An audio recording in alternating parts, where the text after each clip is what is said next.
with environmental issues, mainly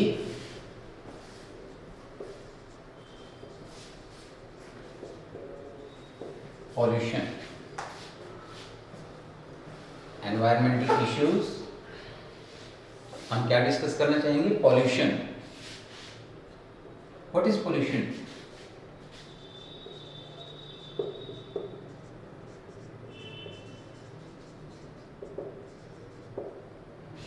क्या होता है pollution? Pollution means deterioration.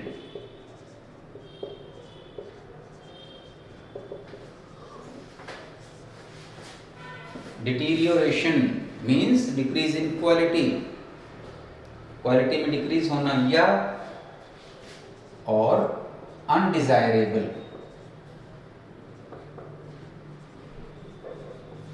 Change in physical, chemical और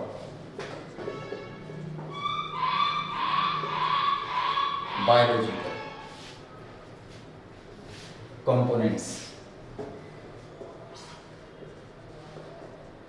of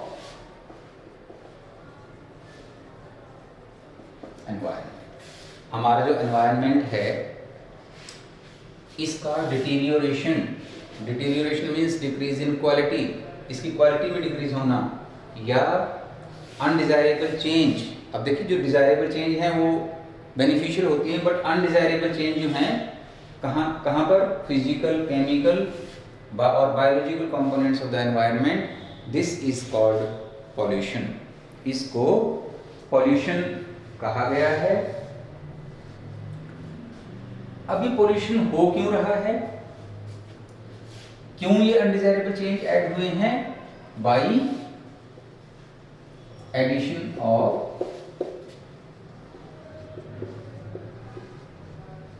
pollutants. By addition of pollutants. What are pollutants? अब एक cross question में है कि pollutants क्या हैं? जो pollutants हैं they are substances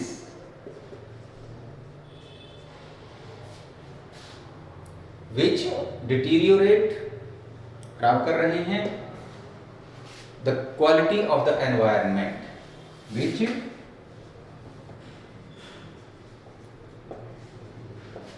deteriorate the quality of air.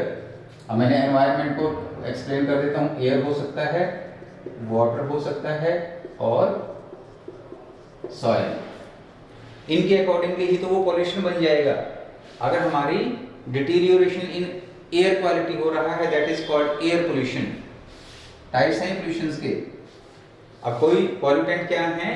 ये सब्सटेंसेस हैं जो डिटीरियोरेट कर रहे हैं the quality of the air, water और सॉइल.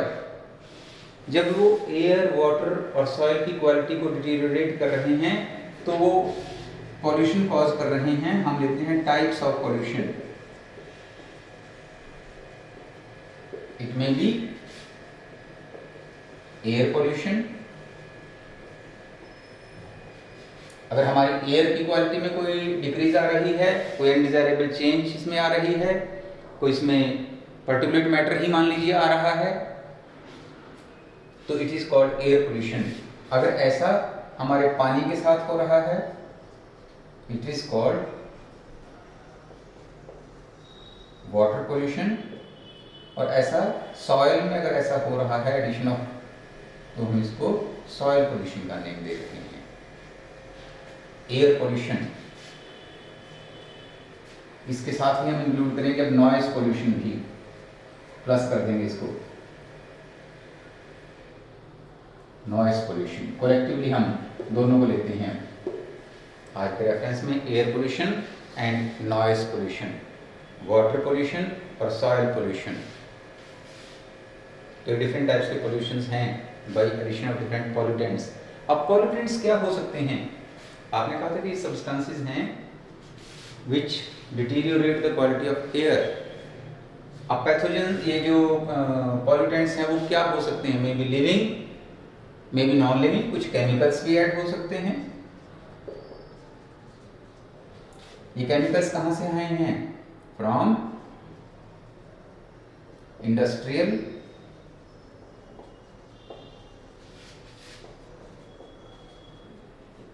एफ्लुएंट्स। अब इंडस्ट्रीज हैं, वो कुछ अपने एफ्लुएंट्स निकाल रही हैं, वेस्ट वाटर को निकाल रही हैं, एंड इट इज अनट्रीटेड। तो इसमें कुछ इम्प्योरिटीज, कुछ रेडियोएक्टिव सब्सटेंसेस हो सकते हैं, रेडियम, कैडमियम, कैडमियम वगैरह कुछ भी हो सकते हैं, तो दे आर वाटर पॉल्यूटेंट्स। इनमें कुछ बायोलॉजिकल कंपोनेंट्स भी हो सकते हैं। E coli water pollution cause करने के लिए क्या हो सकते हैं? ई कोलाई बैक्टीरिया हैं, तो दीज आर बायोलॉजिकल कंपोनेंट्स और biological pollutants which deteriorate the quality of water. Air pollution में आप देख रहे हैं, what is there in air pollution? आपकी इंडस्ट्रीज हैं, स्मोक पैदा कर रही हैं, different types of gases, sulphur dioxide coal burning से SO2 प्रोड्यूस कर रही हैं। ये नॉन लिविंग कंपोनेंट में आ जाएगा। सल्फर डाइऑक्साइड है, नाइट्रोजन ऑक्साइड है, PAN, ये सभी पॉल्यूटेंट्स हैं। And these pollutants they spoil the air quality, they spoil the water quality, they spoil the soil texture, soil quality, तो all these are pollutants। अब इन pollutants को study करने के लिए सेंट्रल गवर्नमेंट ने एक लॉ फ्रेम किया है, इसको जरूर आप लर्न कर लेंगे, एनवायरमेंट प्रोटेक्शन एक्ट। इसी पोल्यूशन को स्टडी करने के लिए एनवायरमेंट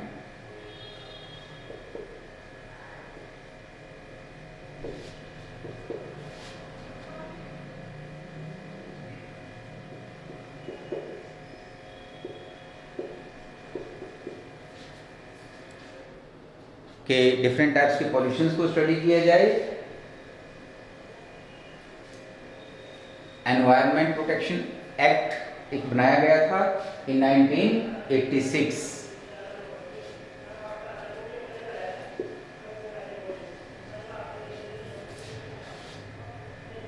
पॉल्यूशन के इल इफेक्ट्स को देखते हुए एक हाउ टू मिनिमाइज और how to reduce the pollution, एक एनवायरनमेंट एक्ट, जिसको हम शॉर्ट में एनवायरनमेंट एक्ट कहते हैं, या हम कह सकते हैं एनवायरनमेंट प्रोटेक्शन एक्ट, पास किया गया था, पास्ड बाय सेंट्रल गवर्नमेंट। तो एक लॉ आप जो रखेंगे कि एनवायरमेंटल प्रोटेक्शन एक्ट कब पास किया गया था? This act was passed in 1986। तो इस एक्ट के अनुसार कुछ नॉर्म्स रखे गए हैं, उन नॉर्म से बियॉन्ड पनिशमेंट के प्रोविजंस किए गए हैं, लीगलाइजेशन के प्रोविजंस किए गए हैं, so as to make the environment eco friendly. अब कौन कौन से हमारे पास मेन पॉल्यूशंस हैं? सबसे पहले first of all we will discuss about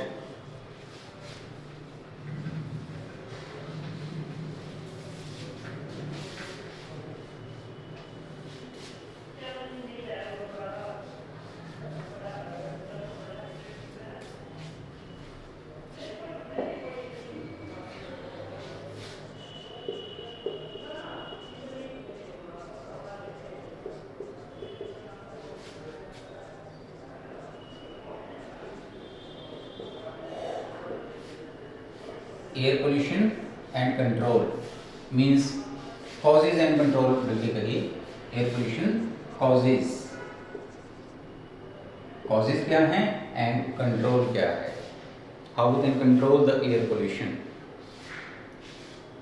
what is air pollution? अब आपकी डेफिनेशन इजी हो गई है कि जो हमारी एयर है इस एयर में अनडिजायरेबल सब्सटेंसेस का ऐड होना जो इसकी क्वालिटी को डिटीरियोरेट कर रहे हैं, तो that is called air pollution.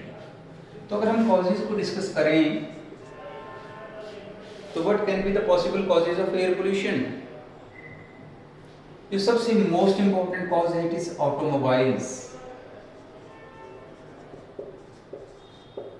Automobiles जिनमें burning of fossil fuels, petrol, diesel, ये जलने के बाद जो कंबस्शन है ऑटोमोबाइल्स में वो कार्बन मोनोऑक्साइड, सल्फर डाइऑक्साइड, इस तरह के पॉल्यूटेंट्स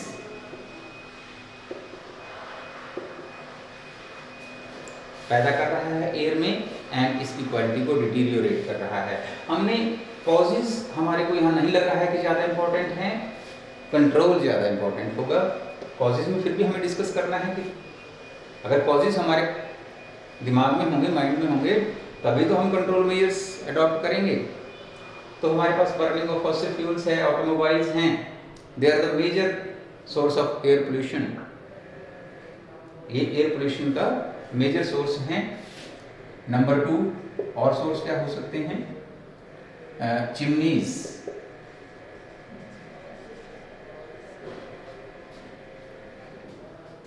जो इंडस्ट्रियल एरिया है, इंडस्ट्रीज हैं, उनमें कोल बर्न हो रहा है या और भी कई तरीके से जो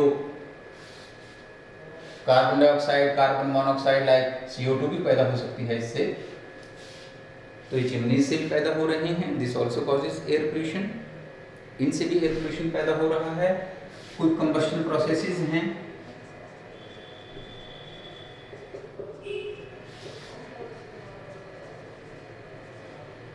कंबस्शन प्रोसेसेस मेनली इंडस्ट्रीज और ऑटोमोबाइल्स, यही 2 मेन सोर्स हैं जो हमारे एयर पोल्यूशन को कॉज कर रहे हैं। तो हमारे को सुधार या कंट्रोल कहाँ अडॉप्ट करना होगा? कंट्रोल करना होगा हमें ऑटोमोबाइल्स में,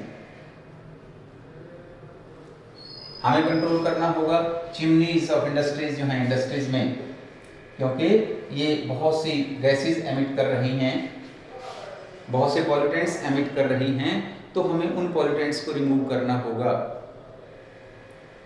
कार्बन मोनोऑक्साइड जा रही है, कार्बन डाइऑक्साइड जा रही है, अगर हम इसको कुछ कंट्रोल कर लेते हैं बिफोर एमिशन, तो इससे हमारा एयर पोल्यूशन कुछ कंट्रोल होगा। तो कंट्रोल के लिए हमारे पास 2 मैकेनिज्म्स यहाँ पर यूज की गई हैं। चिमनीज के लिए, अगर हम पहले बात कर रहे हैं चिमनीज और इंडस्ट्रीज के लिए, यानी कि इंडस्ट्रियल कंट्रोल में ESP, electro static precipitators, electrostatic precipitators and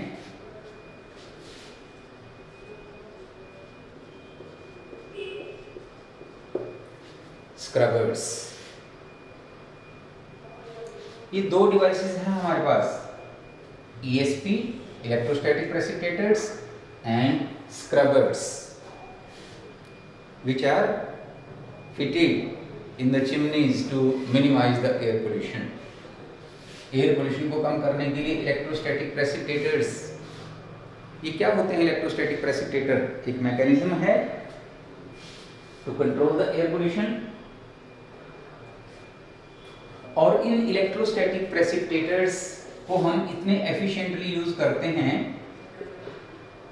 इनकी एफिशिएंसी क्या है? That they remove 90%, 99% removal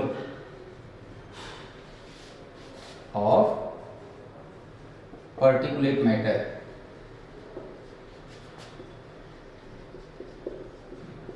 from air, जो चिमनीज में से गैस पास कर रही है, धुआं पास कर रहा है, उसमें से 99% पर्टिकुलेट मैटर को रिमूव कर रहे हैं।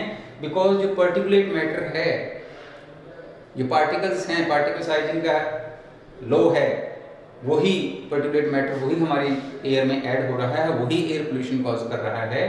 तो इसको 99% रिमूवल के लिए जो डिवाइस यूज किया जाता है, the device used is ESP, electrostatic precipitator.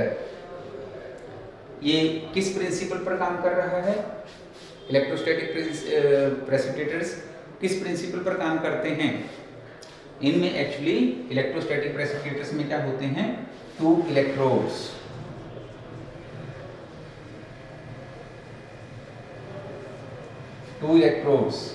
Cathode and other is anode, in positively charge और नेगेटिवली चार्ज टू इलेक्ट्रोड्स। और इन इलेक्ट्रोड्स में से a very high voltage current, high voltage current is passed through electrodes। Chimneys में ये electrodes लगाए जाते हैं जिसमें high voltage electric current pass किया जाता है, और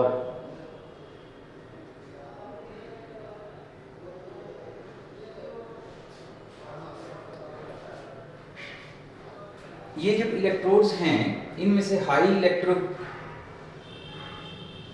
वोल्टेज करंट पास किया जाता है, तो दे प्रोड्यूस, क्या प्रोड्यूस करते हैं?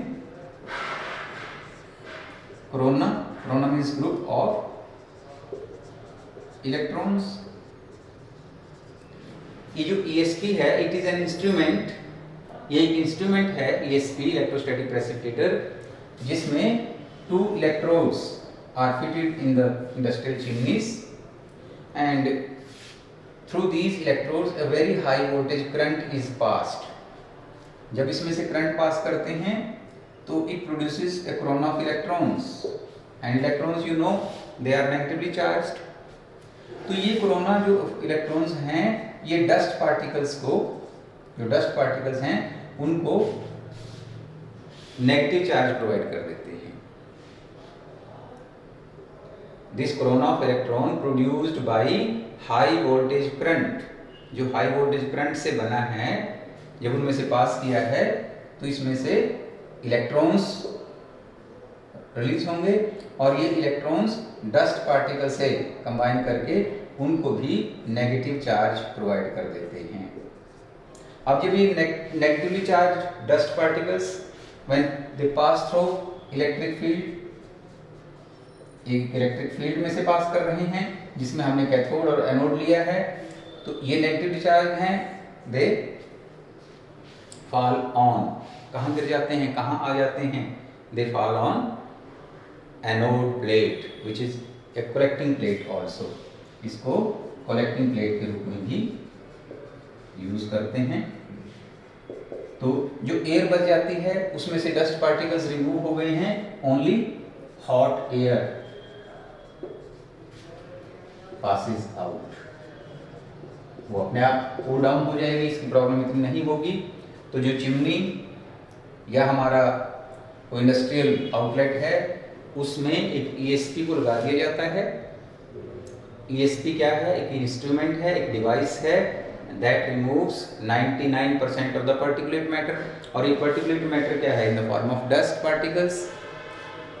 तो हम इन इलेक्ट्रोड्स में से हाई वोल्टेज करंट पास करके कोरोना ऑफ इलेक्ट्रॉन्स जनरेट करते हैं।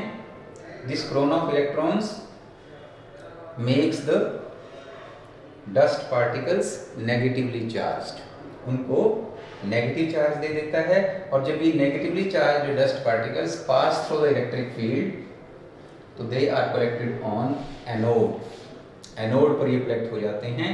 तो this is one mechanism to control the air pollution. और सेकंड है हमारे पास scrubbers.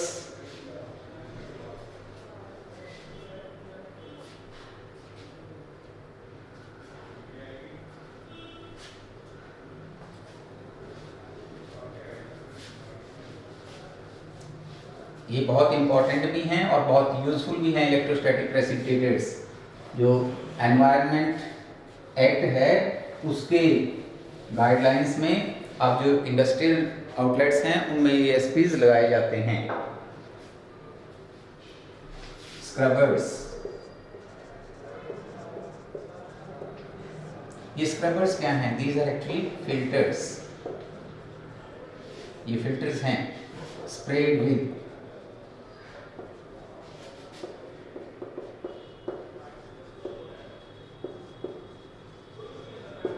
Lime water, calcium hydroxide.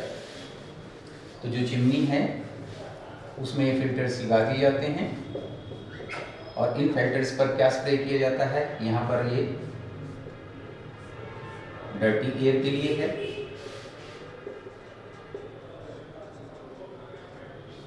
Dirty air pass की जाएगी। बिफोर एमिशन इसमें कुछ स्क्रबर्स क्या हैं? दीज आर फिल्टर्स, ये फिल्टर्स हैं और इन फिल्टर्स पर क्या स्प्रे किया जाता है? Lime water. अब जो डर्टी एयर है it contains CO, CO2, carbon monoxide वगैरह, ये दूसरी गैसेस, और जब इसके ऊपर लाइम वाटर से रिएक्ट करेंगी तो लाइम वाटर क्या करेगा? ये CO कार्बन मोनोऑक्साइड को CO2 में करेगा या CO2 को प्रेसिपिटेट्स में कन्वर्ट करेगा, और जो ऊपर एयर जाती है it becomes free of carbon dioxide, free of carbon monoxide. तो जो स्क्रबर्स हैं, scrubbers are special type of filters fitted in the electric chimneys and they are sprayed with lime water. Dirty air when passed through these, तो ये carbon dioxide में या दूसरे particles में होकर के नीचे सेटल हो जाते हैं। They are removed from this place and less polluted air passes out through the chimney. तो दो टाइप के प्रेसिपिटेटर्स आप ये यूज करेंगे, इलेक्ट्रोस्टैटिक प्रेसिपिटेटर्स एंड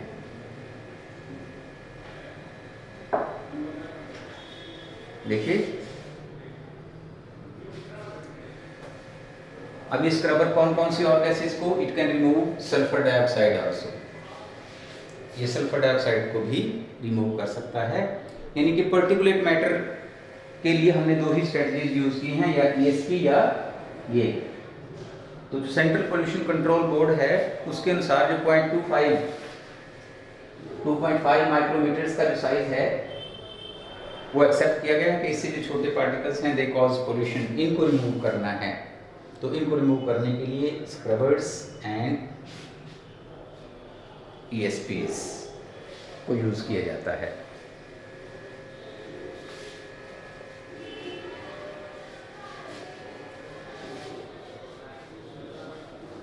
ये था air pollution due to chimneys, industrial pollution को कंट्रोल करने के लिए।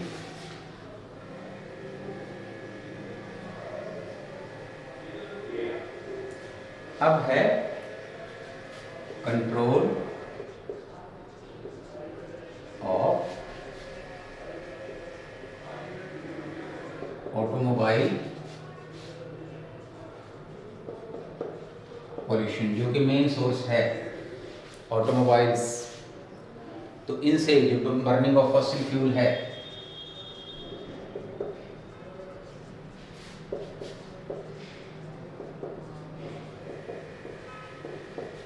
उससे प्रोड्यूस हो रही हैं gases such as CO, CO2, NO etcetera, ये गैसेस आ रही हैं and they cause air pollution.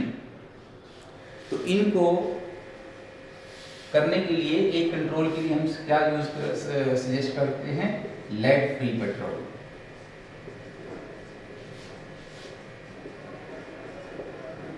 Use of lead free petrol in, petrol है या डीजल है, it should be lead free of lead in automobiles. जो न्यू नॉर्म्स हैं उनके अनुसार जो ऑटोमोबाइल्स हैं इनमें क्या लगाया गया है?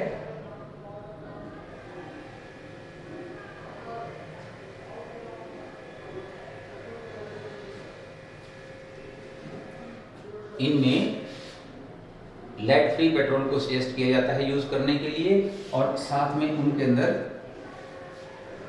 Catalytic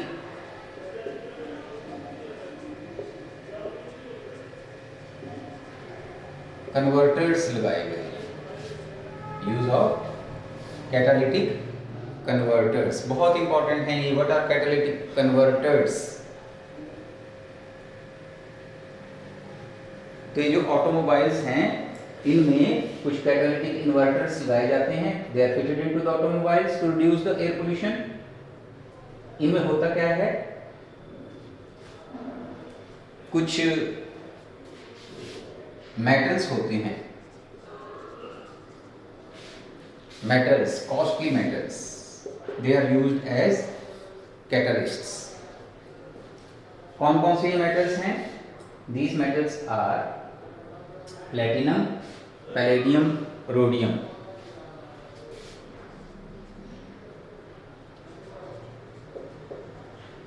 platinum,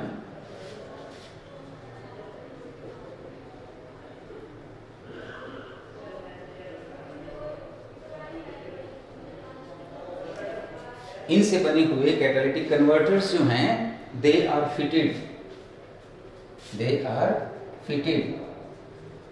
in automobiles.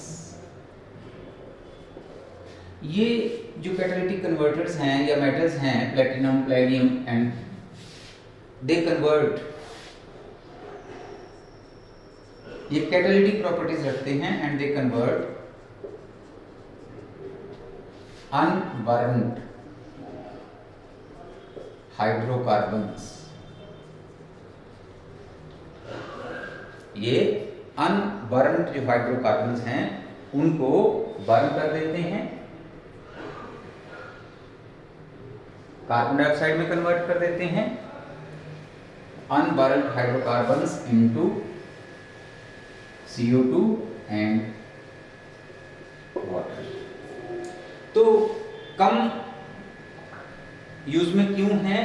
Because ये जो कन्वर्टर्स हैं, कैटलिस्ट्स हैं, जो मेटल्स इनमें यूज हो रही हैं, तो आपको ये रिमेंबर करनी होंगी कि which metals are used in catalytic converters. तो ये जो मेटल्स यूज हो रही हैं वो हैं platinum, palladium and rhodium. Costly metals हैं, इनको कन्वर्टर्स के रूप में ऑटोमोबाइल्स में फिट किया जाता है। ये अनबर्न्ड हाइड्रोकार्बन्स को कन्वर्ट कर देती हैं into carbon dioxide and water, और इससे कैटालिटिक कन्वर्टर से हमारा जो एयर है वो प्योरीफाई होता है। लेकिन एक सजेशन या एक और भी यहाँ ऑब्लिगेशन है कि जहाँ पर भी कैटालिटिक कन्वर्टर्स फिटेड हैं उन व्हीकल्स में obligatory use of lead free petrol. अगर लेड वाला पेट्रोल होगा तो what will happen, this lead damage this converters. इनकी जो कैटलिस्ट इनमें होते हैं प्लेटिनम, पैलेडियम, रोडियम वगैरह, उनको ये लेड डैमेज कर देता है एंड जो इलेक्ट्रिक कन्वर्टर्स हैं they are no more functional. तो हमें इंडस्ट्रीज में यूज करने हैं ESPs, इलेक्ट्रोस्टैटिक प्रेसिपिटेटर्स, जहां पर हमने क्या किया है, हाई वोल्टेज करंट पास किया जाता है थ्रू द इलेक्ट्रोड्स। और ऐसा जब हम करते हैं तो जो पर्टिकुलेट मैटर है, डस्ट है, इट इज मेड चार्ज्ड, इसकी चार्जिंग की जाती है बाय इलेक्ट्रॉन कोरोना, और इलेक्ट्रॉन्स नेगेटिवली चार्ज होते हैं, डस्ट भी नेगेटिवली चार्ज हो गया। तो जब ये इलेक्ट्रिक फील्ड में से पास किया जाएगा तो dust particles being negatively charge now they fall on the anode plate and removed. Scrubbers के रूप में मैंने कहा है कि लाइम वाटर वगैरह स्प्रे करते हैं फिल्टर्स पर से।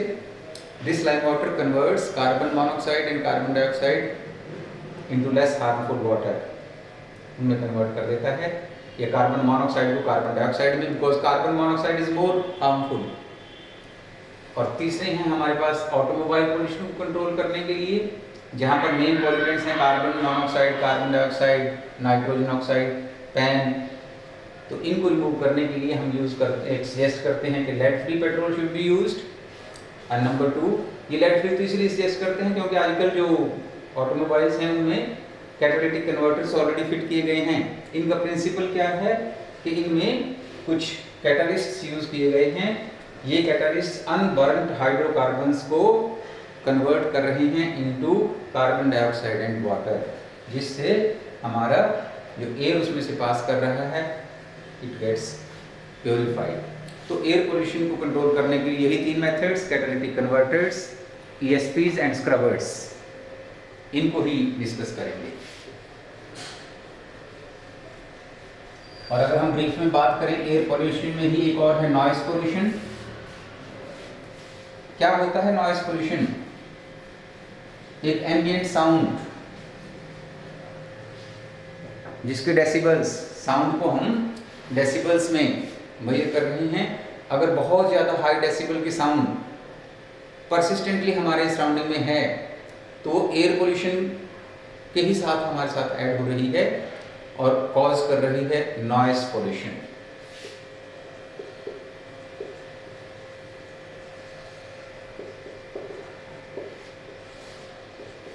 हाई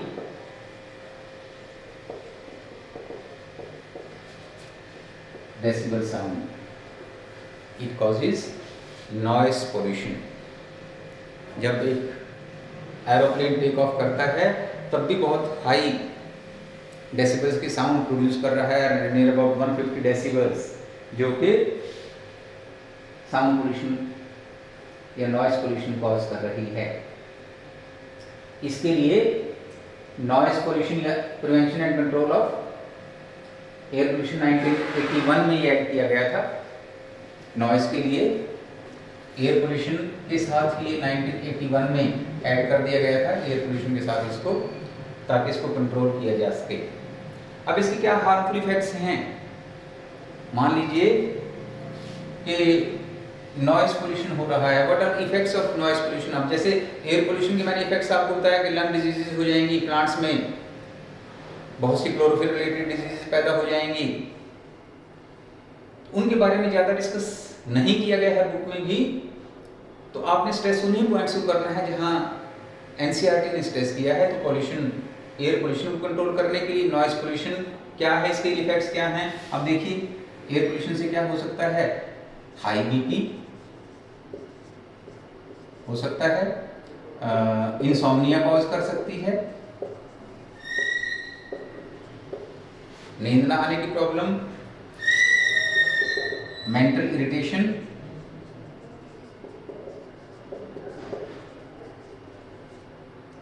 और रिडक्शन इन एफिशिएंसी।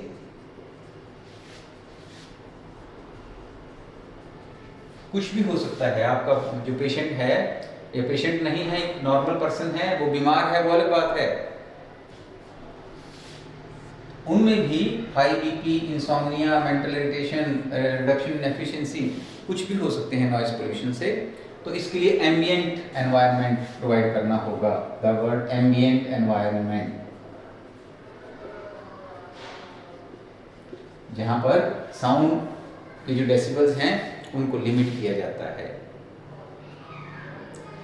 तो this is all about noise pollution.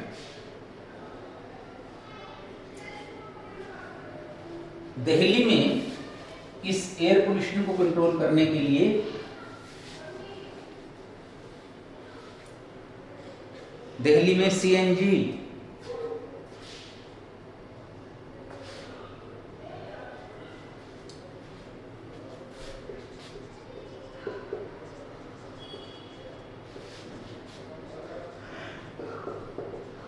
vehicular pollution in Delhi, automobiles का नंबर इतना ज़्यादा था दिल्ली में। अगर आप कंपैरेटिव डाटा अपनी बुक का देखेंगे तो गुजरात एंड महाराष्ट्र दोनों स्टेट्स के आप व्हीकल्स को मिलाइए और दिल्ली के व्हीकल्स को मिलाइए, तो दिल्ली के जो व्हीकल्स थे इनका नंबर जो था it was more than vehicles in Gujarat and Maharashtra. तो इन्होंने बहुत ज़्यादा एयर पोल्यूशन वहाँ पर कॉज किया था, तो वहाँ गवर्नमेंट ने क्या किया है, CNG। What is CNG? वहाँ पर instead of diesel and petrol CNG से चलने वाले व्हीकल्स को प्रमोट किया गया है, कंप्रेस्ड नेचुरल गैस। क्या फायदे सोच करके किया गया?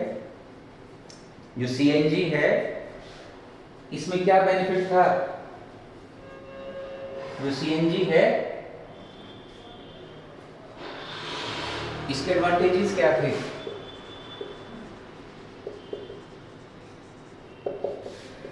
CNG burn more efficiently than petrol and diesel. Diesel और पेट्रोल दोनों से इसकी जो बर्निंग एफिशिएंसी थी इट वाज हाई। यहां पर एफिशिएंसी से क्या मीनिंग है कि इसके बर्निंग से बर्निंग प्रोड्यूसेस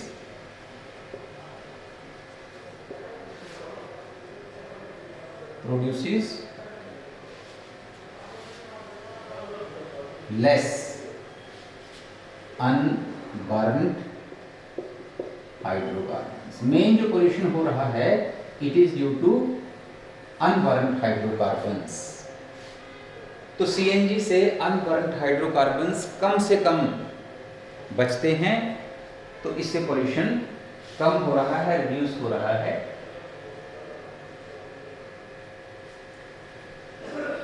नंबर 2 जो CNG है, दूसरा एडवांटेज क्या है, दूसरा फायदा क्या है?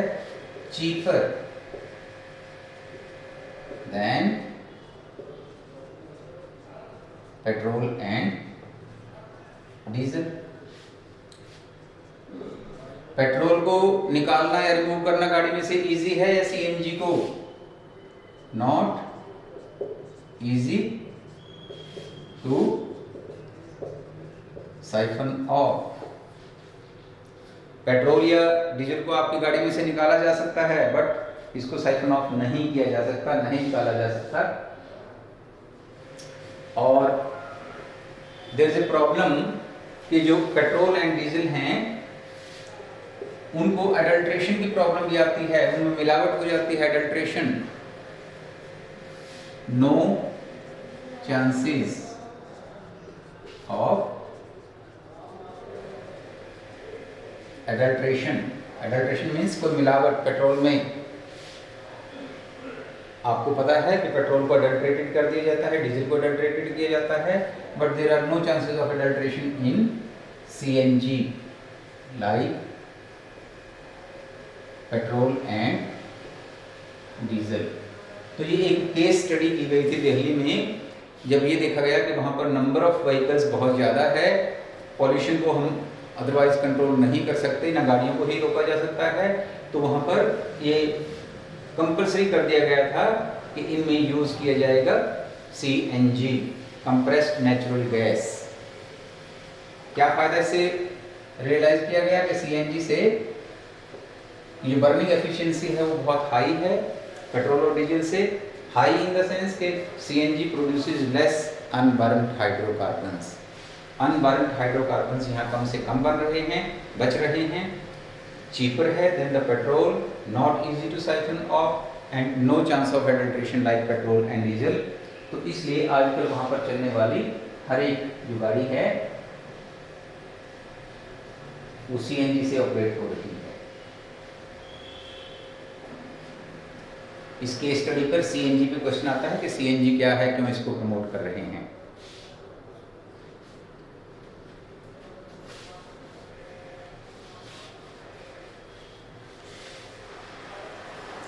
तो इसके साथ विद दिस हम कंप्लीट कर रहे हैं एयर पोल्यूशन को एंड नॉइस पोल्यूशन को। Next is